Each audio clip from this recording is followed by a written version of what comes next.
जब देवता हार गए, जब स्वर्ग भी टूट गया, तब एक मौन शक्ति ने सृष्टि को थाम लिया, और वह शक्ति थी भगवान विष्णु का कूर्म अवतार।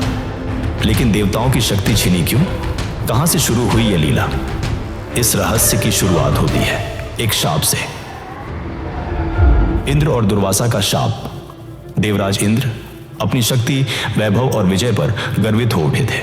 उन्हीं दिनों महर्षि दुर्वासा एक दिव्य माला लेकर उनके समक्ष आए। वह माला उन्होंने स्वयं भगवान शिव को अर्पित की थी, लेकिन इंद्र ने उस दिव्य माला को हल्के में लिया। उन्होंने उसे अपने ऐरावत हाथी के मस्तक पर रख दिया और हाथी ने उसे पैरों तले रौंद डाला। यह अपमान नहीं सह पाए दुर्वासा। उन्होंने शाप दिया, जिसे अपने ऐश्वर्य पर गर्व हो, उसका ऐश्वर्य नष्ट हो जाए। और उसी क्षण देवताओं की शक्ति क्षीण होने लगी। इंद्र का तेज मंद पड़ गया, देवसेना बिखर गई, स्वर्ग की दीवारें हिलने लगी, और फिर असुरों ने आक्रमण किया। स्वर्ग जो कभी देवताओं का था, अब असुरों के अधीन हो गया। शरण में भगवान विष्णु, पराजित देवता, अब केवल एक ही आशा लेकर पहुंचे, भगवान श्री विष्णु के चरणों में।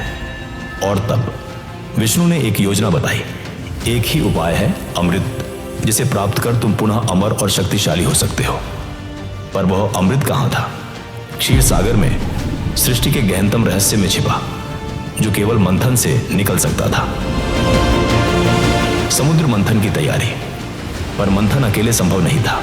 विष्णु ने कहा, देवता और असुर दोनों मिलकर मंथन करें। वो प्रस्ताव आसान नहीं था, पर विकल्प भी कोई नहीं था। मंथन के लिए चुना गया मंदराचल पर्वत मथानी के रूप में, और वासुकी नाग रस्सी के रूप में। देवता एक ओर, असुर दूसरी ओर। लेकिन जैसे ही मंथन शुरू हुआ, मंदराचल समुद्र में डूबने लगा। वो इतना भारी था कि कोई भी उसे स्थिर नहीं रख सका। देवता भयभीत हो उठे। मंथन रुक गया। अमृत एक स्वप्न बन गया। और तब सागर की लहरों में एक दिव्य हलचल हुई। जलराशि को चीरता हुआ एक विशाल कछुआ प्रकट हुआ।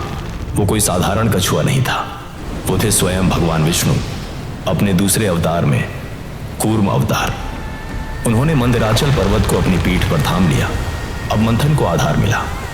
उनकी विशाल स्थिर पीठ पर चलने लगा सृष्टि का सबसे महान प्रयोग। और तब मंथन शुरू हुआ। सागर गरजने लगा और निकलने लगे अद्भुत रत्न, कामधेनु, ऐरावत, कौस्तुभ मणि, अप्सराएं। पर फिर निकला कालकूट विष, इतना भयंकर कि सारा ब्रह्मांड भस्म हो सकता था। तब महादेव शिव ने उसे अपने कंठ में धारण कर लिया और बन गए नीलकंठ। फिर अंत में निकला वो जिसकी प्रतीक्षा थी, अमृत कलश। असुर अमृत छीनने लगे बलपूर्वक। तब भगवान विष्णु ने लिया एक और रूप, मोहिनी का दिव्य रूप, अद्भुत सौंदर्य, जिसने असुरों को मोहित कर दिया और चुपचाप देवताओं को अमृत पिला दिया। धर्म की विजय हुई, स्वर्ग फिर से देवताओं को प्राप्त हुआ। लेकिन इस पूरी कथा में एक शक्ति मौन रही, जिसने सब कुछ अपने पीठ पर उठाया, जो न थका न डगमगाया। वो थे कूर्म अवतार, भगवान विष्णु का वह रूप जो हमें सिखाता है धैर्य और संतुलन ही सृष्टि को संभालते हैं। और कभी कभी सबसे बड़ी भूमिका वो होती है जो सबसे शांत होती है। अगर यह कथा आपको प्रेरणादायक लगी तो कमेंट करें, जय श्री कूर्म भगवान। ऐसी ही दिव्य और दुर्लभ कथाओं के लिए जुड़े रहें इटर्नल फैक्ट स्टोरीज के साथ। वीडियो को लाइक और शेयर जरूर करें।